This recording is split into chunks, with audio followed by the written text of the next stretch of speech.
Good evening, everybody.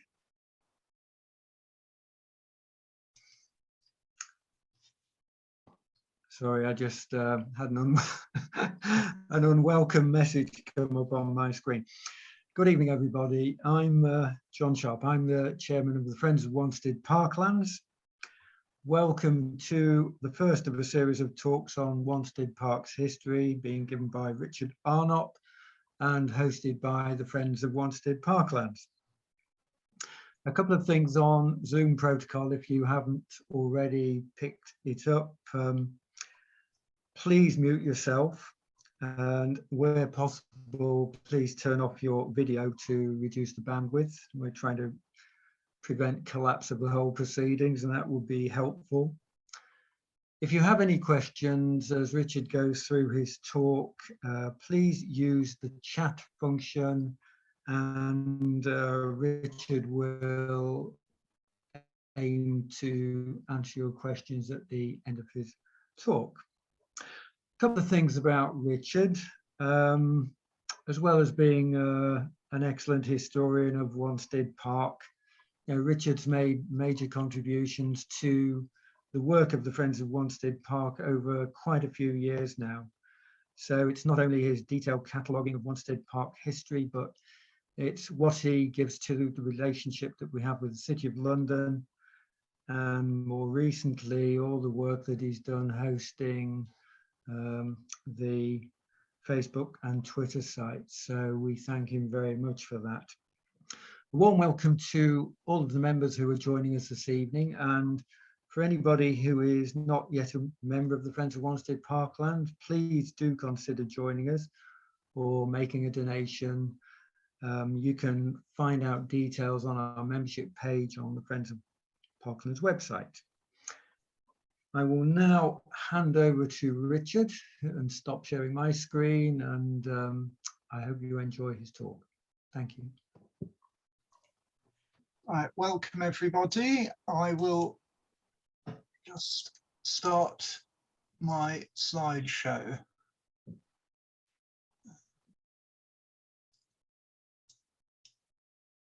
And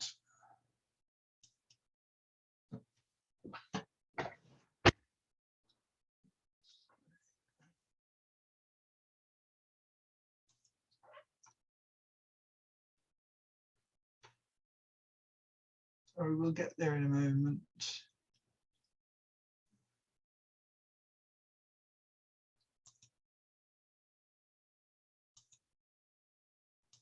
Share screen. And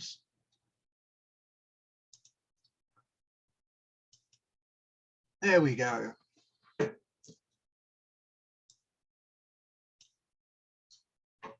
right.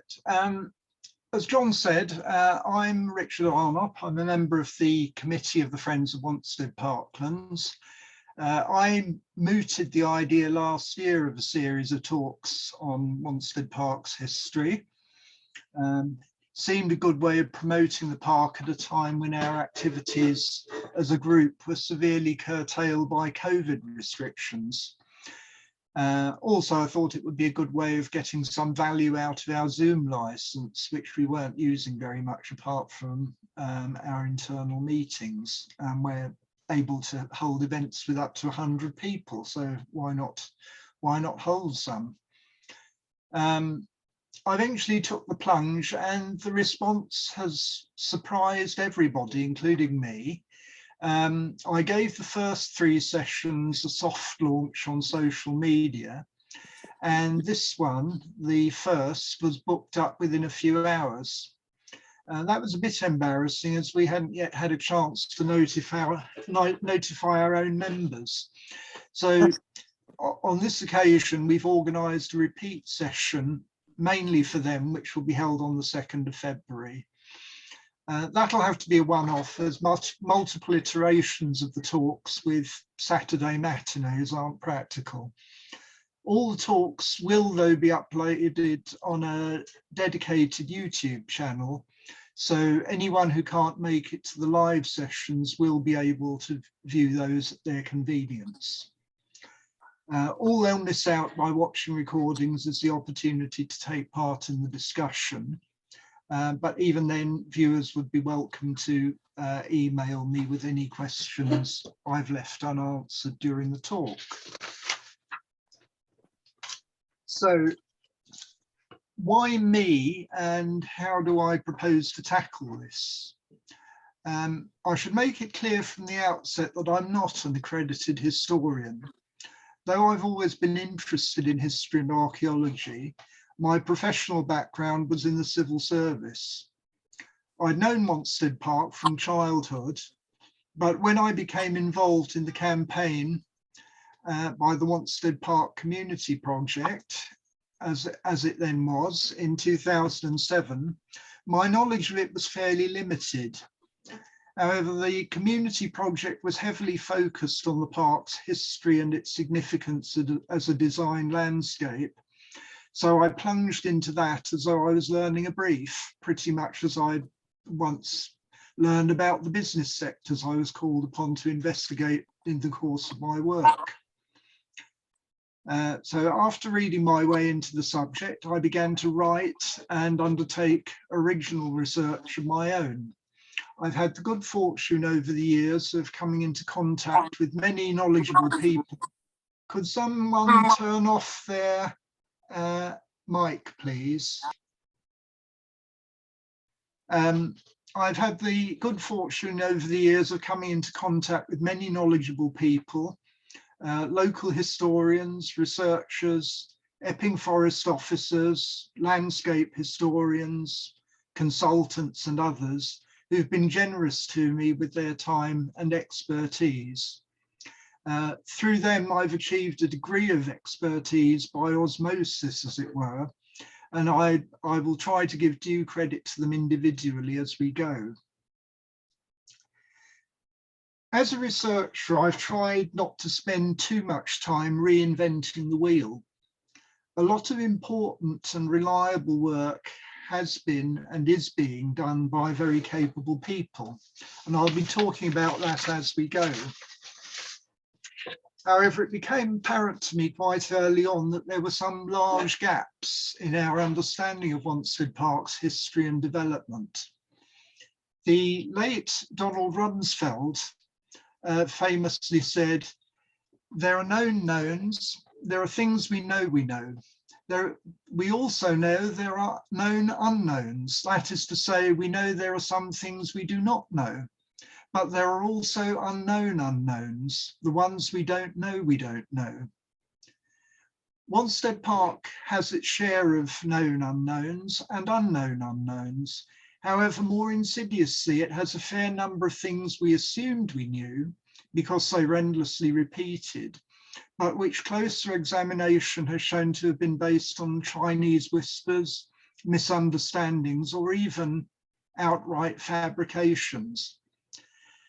The mission I set myself has been to focus on the shadowy areas where serious research has been lacking. These are the things I've spent the last 15 years worrying away at.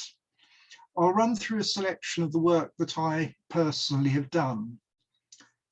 I've attempted to collect, collate, and make sense of past archaeological work in the park, a thing much easier said than done.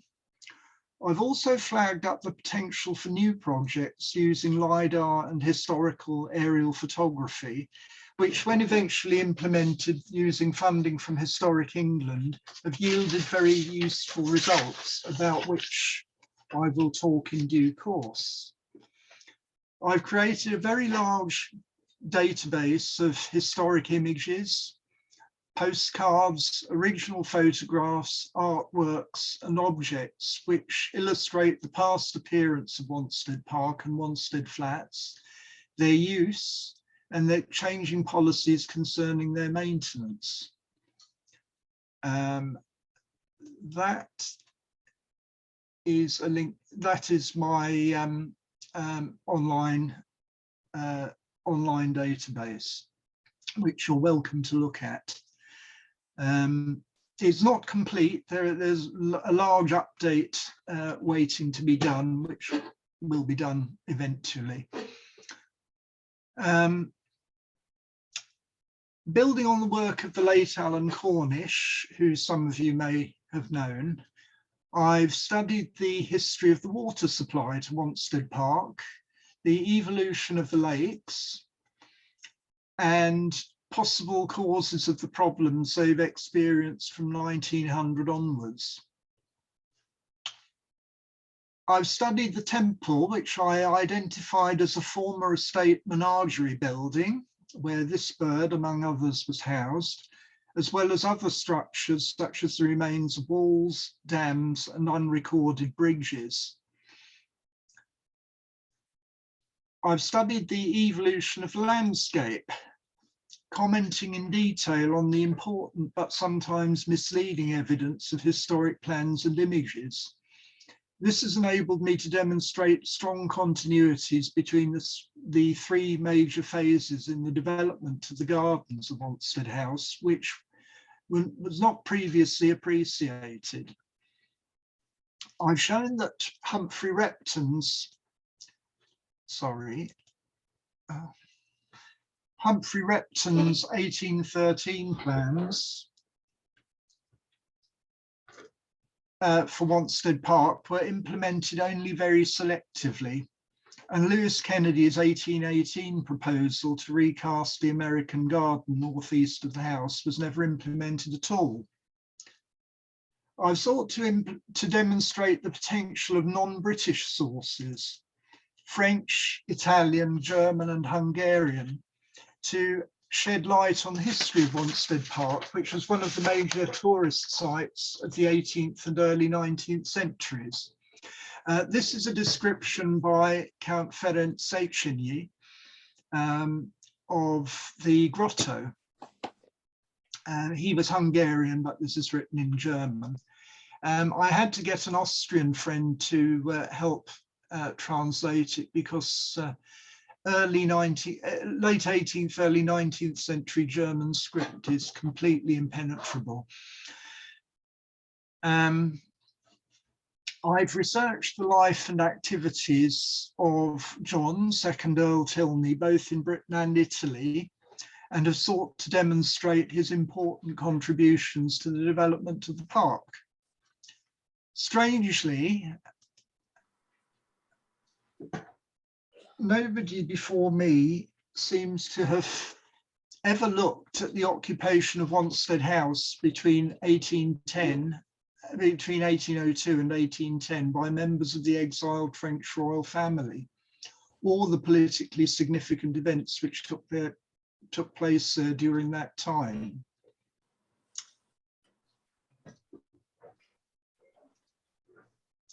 In cooperation with other researchers, I've looked at the life of the 5th Earl of Mornington, who you can see on screen.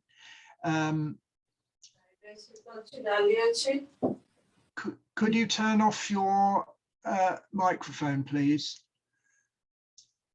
The 5th Earl of Mornington, and we have jointly reached some interesting conclusions about why he disinherited his sister, Lady Victoria Long Wellesley, at his death in 1863, and made his cousin Lord Cowley his heir. As it was Lord Cowley who reached a deal with the City of London in 1880 over Wanstead Flats and Wanstead Park, that's rather important to the story. Now, I don't list these things to blow my own trumpet, or in the assumption that my work has been the last word on these things. I hope it will reassure you, though, that if you stick with me through the journey I've embarked on, you won't just be presented with a bunch of rehashed material which you could dig out for yourselves if you wanted to. Now, some of you who live in Wanstead may be aware of a monthly series of articles I wrote some time ago for the Wanstead Village Directory. That ran for about 2 years and was a chronological history focusing on the owners and tenants of Wanstead Park. I'll be covering much of that ground again in these talks, but with new content, as I'm not constrained here by word counts or page formats. However, I've called this series Wanstead Park in Context because from time to time there will be digressions as I pause to expand on wider themes which have a bearing on the story. To give just one example, it is widely known that much of the wealth which funded the rebuilding of Wanstead House and the successive remodelings of the garden in the 18th century came ultimately from Sir Josiah Child's involvement in the East India Company. So what was the East India Company? And what was the Royal Africa Company, with which Wanstead's owners actually had a rather longer relationship? Why did Sir Richard Child embark on his spectacular redevelopment of the Wanstead estate at all? These are interesting questions, and following the money will provide us with abundant material for discussion some way down the line. As we approach the present day, I'm also in a position to offer an inside view of the campaign to address the park's current extensive, significant problems, as Historic England has described them, and the work which has been done by the park stakeholders to develop plans for its restoration and future maintenance, and what they've already done as they begin to implement them. I'll be summarising that in the later part of tonight's talk. So that's a mission statement. And let's move to Wanstead Park itself. I'll begin by defining what Wanstead Park is and has been. And there are actually 5 different entities which you could be talking about if you use that term. The first and smallest is the area covered by the Wanstead Park bylaws, which are slightly different from those of Epping Forest. The bylaws cover roughly this area, if you can see my mouse. This in turn is part of the public park, which is 167 acres of publicly accessible forest land managed by the Corporation of London as part of Epping Forest. That's the whole of this area. The Wanstead Park Conservation Area, notified under the Planning Act 1990, was set up by the London Borough of Redbridge to protect the character of an area totaling 299 acres, including the public park, the golf course, and residential housing in Overton Drive.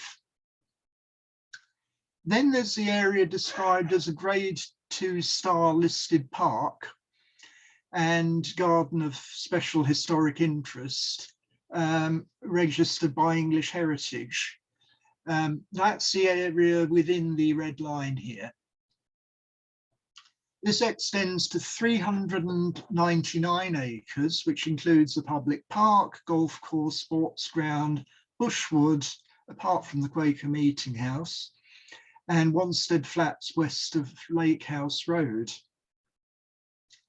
Finally, there's the historic park, the enclosed part of which covered about 300 acres and which had a landscaped out park extending over a much wider area.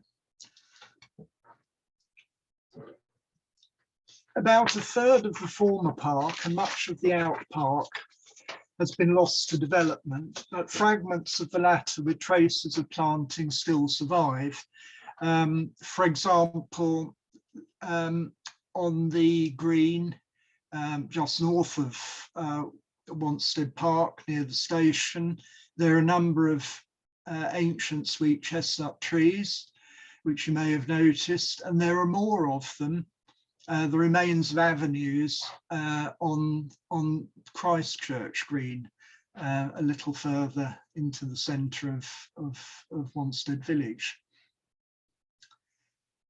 To add to the complexity, the registered landscape on which I'll be focusing for most of the time has 4 landholders. These are the Corporation of the City of London, which is custodian of much the largest part of the registered historic park, including the public park, bushwood, and the western flank of Wanstead Flats.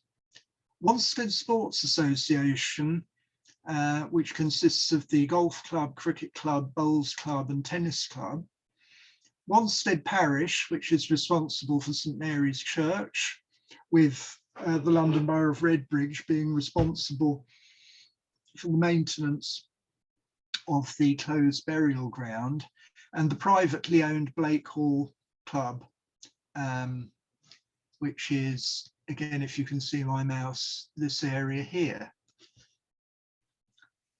It was to sidestep these issues of definition and ownership that our group adopted the name Friends of Wanstead Parklands in the first place. We're concerned with the historic park, parts of which are now built up, and all the surviving open spaces within or adjacent to or historically linked to it. The park has three major characteristics. It's a grade 2 star listed historic landscape with important surviving features of a nationally significant 17th to 19th century landscape garden. The public park contains two separately listed buildings, both dating from around 1760. The temple, which you can see here, and a ruined boathouse grotto, which you can see now as it is, and the interior as it was before it was unfortunately burned down in an accidental fire in 1884. In addition, St Mary's Church, which is linked to the former Wanstead estate, having been paid for, largely paid for by the owners, is Redbridge's only grade 1 listed building and is regarded as one of the finest small Georgian churches in London. Next to the church are the former stables of Wanstead House, which now house the golf club. The stables are also grade 2 listed. Finally, there's a pair of gate pillars in Overton Drive. They're not exactly on their original site. They've been moved about a little, but they're very close to where they always have been. They carry the monogram of Richard Child, of whom we will hear shortly. The public park is an important local amenity. Before lockdown, it was getting an estimated 200,000 visits a year, which made it one of Epping Forest's most visited areas. I think the 8th most popular site. During lockdown, as you can see here, use of the park exploded, and our group started a programme of monthly litter picks in order to try to mitigate some of the undesirable consequences of that. So the park, sorry about the blurred picture, the park is also a significant refuge for wildlife, and in particular waterfowl. These are a couple of Egyptian geese photographed on the bank of the basin on the golf course. Now, it should be said that the three aspects of the park are in tension with each other, and its management rather represents a troika with three horses trying to pull in different directions, and consistently satisfying the demands of heritage, amenity and nature is not really possible. So compromises must be endlessly renegotiated. These talks are about history mainly, and Next, I'll give you a whistle-stop tour of some historical highlights, which we'll be looking at in detail over the coming months. Right. Wanstead Park has a known history of occupation stretching back to the Bronze Age. I think these gentlemen are probably from the Iron Age, but they make the point. And what we know or can infer about prehistoric occupation of the area will be the subject of my next talk.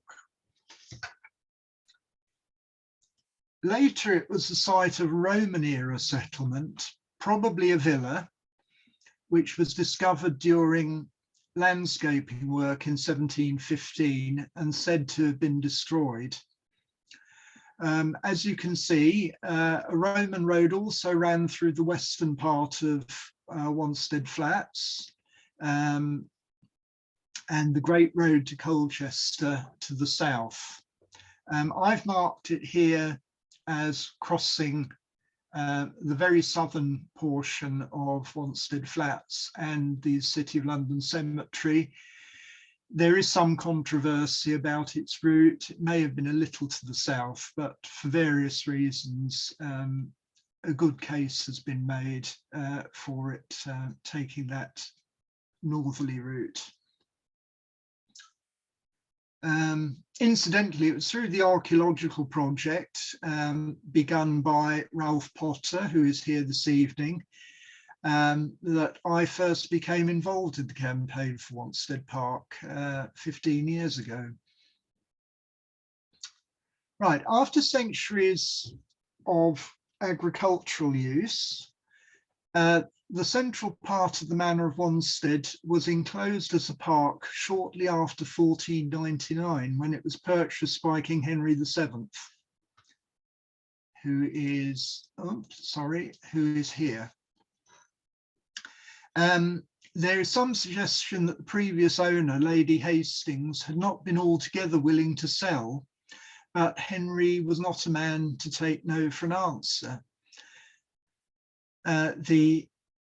The gangsterish nature of government during the Wars of the Roses took some time to fade away. Wanstead was first used by Henry and his successor as a country retreat and base for hunting. During Henry VIII's later life and during the reign of his young and sickly son, Edward VI, it seems to have fallen out of favour, and the old manor house fell into disrepair. Oh yes, this is one of the keepers of Wanstead Park, Charles Brandon, Duke of Suffolk. Brandon made the very brave move of marrying Henry VIII's sister against his express instructions, but survived. They were happily married until she died, and they got away with it, though they were heavily fined.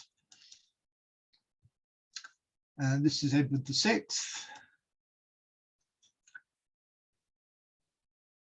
Right, Wanstead passed out of royal ownership in the 1550s and was acquired by Lord Rich of Lees, who built a grand new house on the site to the north and east of the old one. We don't know where the medieval manor house was. It was probably somewhere on the golf course north of the shoulder of Mutton Pond, or in that general area, but we don't know. If any of you have seen the film of A Man for All Seasons, Richard Rich, or the play, Richard Rich doesn't get a very sympathetic portrayal. The film's hero, Sir Thomas More, whom Rich betrayed, also had Wanstead connections, but that's a story for another time. The Tudor house, which we can see here, this is the front, and this the rear. This is as they appeared at the beginning of the 18th century.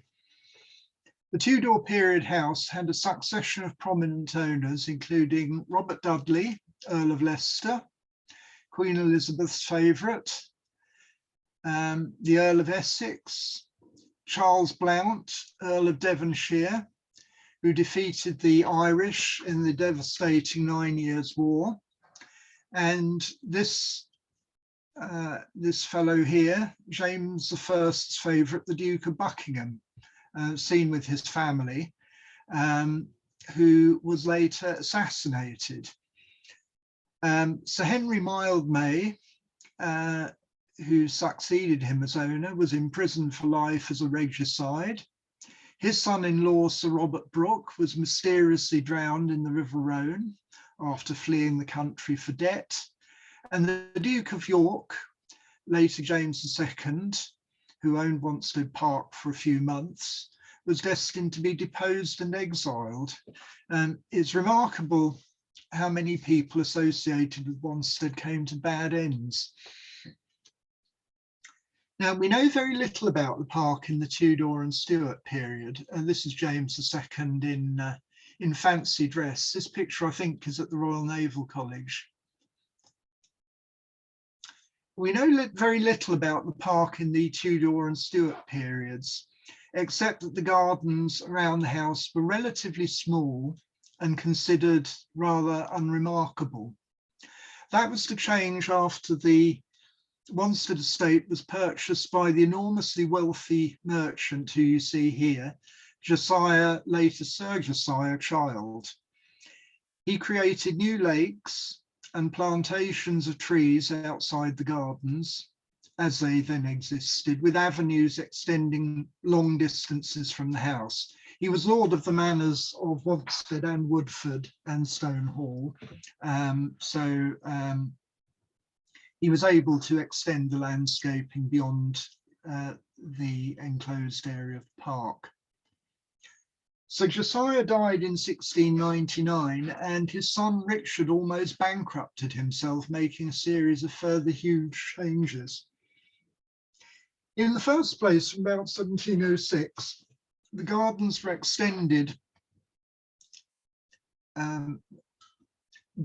by George London to fill the entire enclosed area of the park.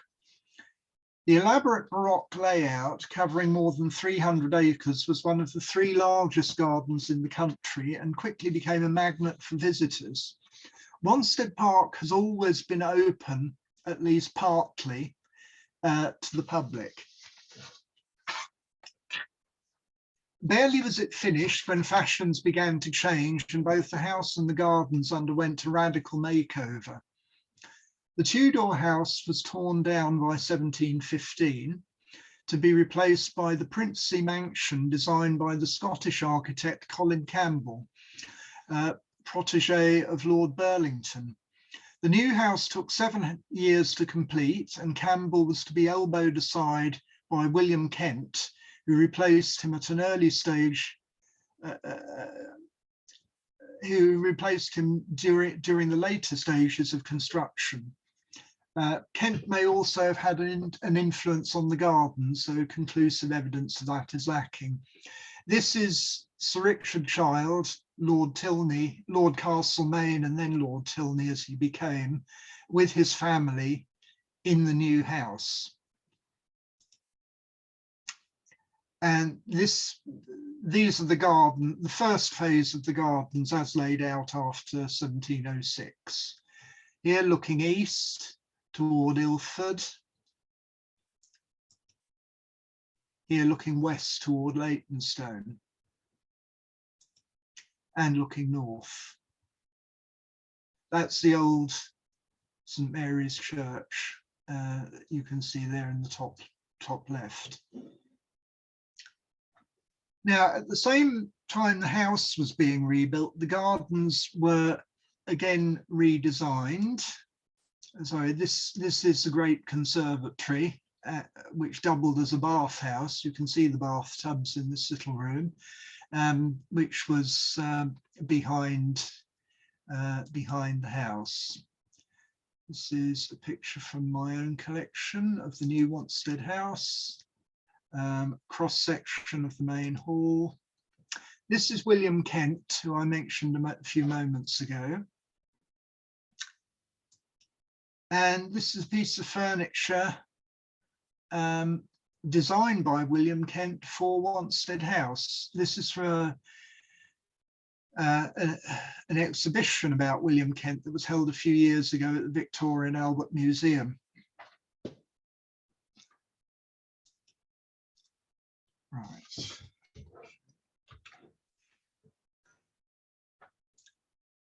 All right, from 1750, right. At the same time as the house was being rebuilt, the gardens were again redesigned with the high maintenance fussiness of George London's design being simplified, though not eliminated. It's still traceable in the layout of the park even now. And an elaborate chain of lakes being created along 3 sides of the park. Originally there were 9, now there are 5.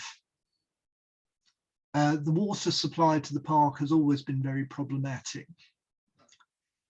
From 1750, the geometrical lines of the park were further softened and much of it became more natural looking, in line with the prevailing English landscape style associated with Lancelot Capability Brown. He didn't work at Wanstead, but in 1813, his successor, Humphrey Repton, produced a series of proposals for the park, some of which were acted on. Alas, Wanstead House was destined to be demolished only a few years later, due to the extravagance of the last resident owner, Wicked William Wellesley Pole, a member of the Duke, a nephew of the Duke of Wellington. Wanstead Park was despoiled of its mature timber and any other saleable elements, and let for grazing and rush shooting. The lurid saga of extravagance and bad behaviour which led to these events is grippingly told by local author Geraldine Roberts in her book, The Angel and the Cad, which I would thoroughly recommend.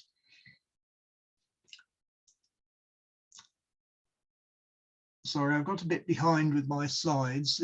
This is the park in its second phase of redesign in the 1740s.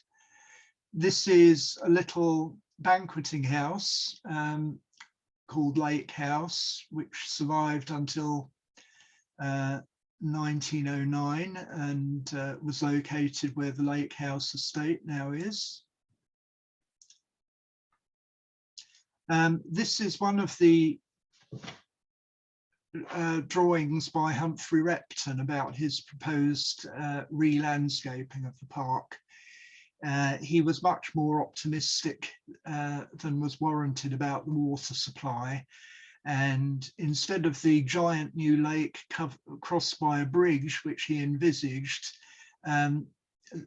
this lake and the other on the other side of the bridge were actually abandoned in 1818, only a few years later. Right, this is William Wellesley Pole. William Pole Tilney Long Wellesley, as he became after his marriage. Many years into my involvement with Wanstead Park, I discovered that William Wellesley Pole was in fact a distant relative of mine, something like a 9th cousin 8 times removed. I also sat at primary school next to Geraldine Roberts. Such are the inscrutable workings of Providence.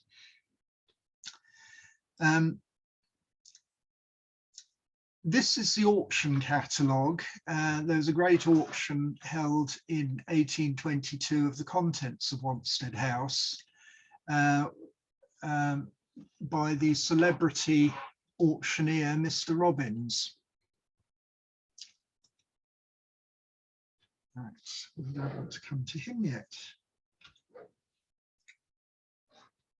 William's son, the 5th Earl of Mornington, was said to have toyed with the idea of restoring the house and estate, but died in 1863 before anything could be done.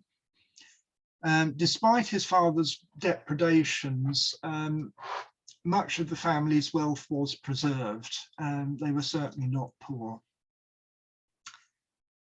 But in 1882, his cousin and heir, Lord Cowley, this gentleman, sold most of the pleasure gardens to the City of London, which added them to Epping Forest. So that prompts another question. Why the City of London? During the 19th century, the City of London survived the dissolution of all the other ancient corporations, which were done away with by the Municipal Corporations Act mostly, by reinventing itself. And one of the things it did was to become a focus of philanthropic activity. It was able to do this by deploying the extensive resources which it had inherited and continued to generate as landlord of some of the world's most valuable real estate. One of the early areas in which the city was particularly active was assisting local campaigns to resist the development of a number of important green spaces around London. So other local historians have pointed out that this was a top-down and bottom-up process. There was spontaneous local opposition to the loss of the green spaces, but there were also initiatives taken by the City of London with parliamentary assistance. Several of these open spaces were later to be acquired by the city, and its portfolio of open spaces now accounts for about 35% of all the open space in the London area. It's not just Epping Forest and Wanstead Park, Ashstead Common, Burnham Beeches, and Highgate Woods, a number of other large and much loved green spaces. Epping Forest was acquired by the city in a complex process which culminated in the Epping Forest Act 1878, which prescribed how the city was to be protected and rationalised its governance. There was a second act in 1880 which built on this and paved the way for the acquisition of Wanstead Park by specifying additional powers in relation to the management of enclosed ornamental landscapes. Following improvements, Wanstead Park opened to the public in 1882.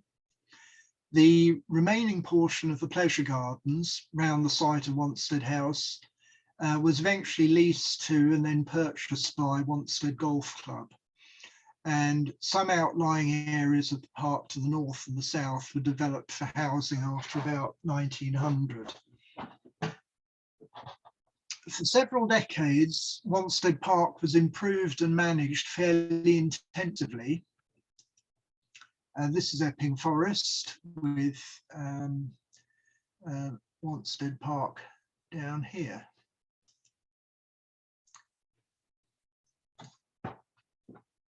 Wanstead Park was improved and managed fairly intensively in a municipal style, helped by the funding which Parliament had made available to the city. After 1902, some of this funding dried up and the city became less willing to commit to large-scale capital projects in its open spaces, and expenditure on maintenance also gradually came under pressure. And this has been the context for the subsequent decline of Wanstead Park. Bomb damage to the Heronry Pond in the Second World War was never successfully repaired, though there were efforts.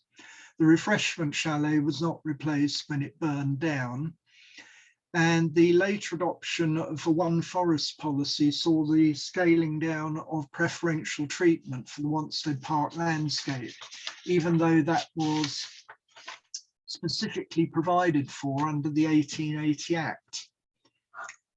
In the 1970s, the increasingly dismal state of the park was giving rise to increasing local concern.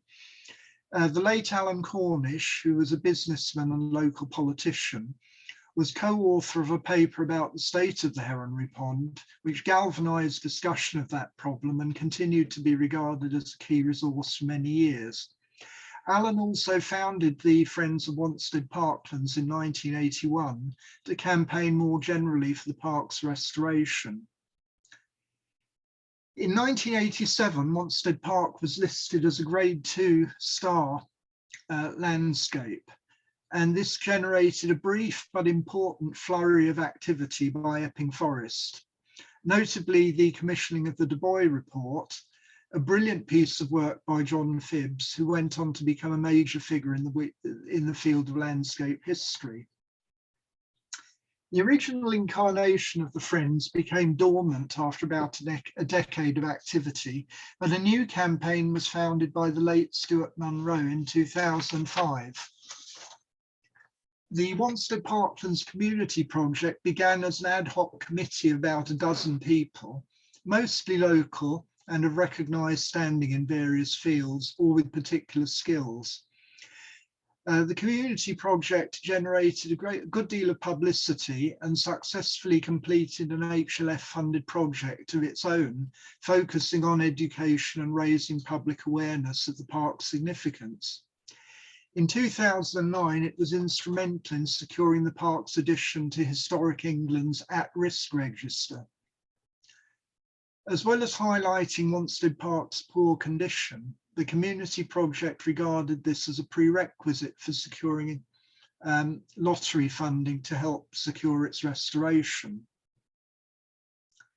At Epping Forest's suggestion, the community project sponsored the reactivation of a broad-based Friends group in 2008, initially under Alan Cornish's chairmanship, and suspended its own separate operations 4 years later.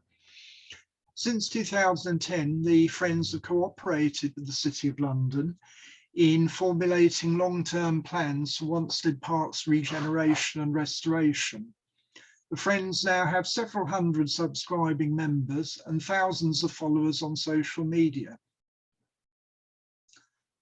Of Wanstead Park's 4 custodians, the Friends have mainly focused their lobbying on the City of London.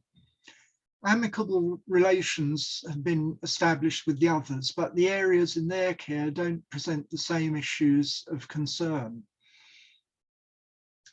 The Friends are well aware of the city's huge and varied commitments and the particular challenges that Wanstead Park presents. They took the view from the outset that the city's acceptance of the need to restore and more actively manage the park was a major step forward that deserved to be built on and encouraged. Friends also accepted that any plans for the park's restoration and future management would require preparatory work to fill knowledge gaps and formulate a coherent, workable, and properly costed scheme. Since 2010, a very comprehensive conservation statement has been followed by a series of mostly very valuable specialist reports. The Friends, who have members with expertise in the fields of history, ecology, and park management, have made a constructive contribution to most of these. The Parkland Plan, setting out principles and priorities for the restoration and future management of Wanstead Park, was adopted by the Epping Forest and Commons Committee in 2019. The estimated cost of its full implementation was about £15 million. For a time, things looked very positive. A viable route to funding the park's restoration seemed to have been identified, though I won't go into that now. Within the city, interest in and even enthusiasm for the Wanstead Park project seemed to be growing. However, since then, two spanners have been thrown into the works. Firstly, the original funding model for the Parkland plan collapsed. And then secondly, uncertainties arising from the economic consequences of COVID caused the emergency brake to be applied to all but the most essential City of London expenditure. All of this has been a bit of a roller coaster. However, until the dust clears after COVID, momentum is being kept going, but with a series of smaller projects and a general scaling up of maintenance. The cumulative effect to date has been significant. So that's where we are. The present Wanstead Park project has now been a decade in duration. Much useful work has been done in preparing the ground for the park's restoration and future management. We're living through a time of national economic difficulty, which has impacted on the City of London and its finances. That's understandable, but Wanstead Park isn't going away. Its condition will not improve spontaneously, and sooner or later, one way or another, the nettle of restoring it must be grasped. I hope that's been of some interest. I'm very happy now to take your questions and observations. And here to finish are just a few random photographs of the park for the benefit of those of you who don't know it.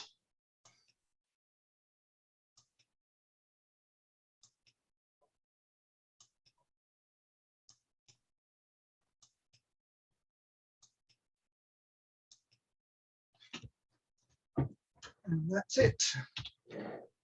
Richard, thank you very much for your fascinating and illuminating talk. There's a couple of questions on the chat line.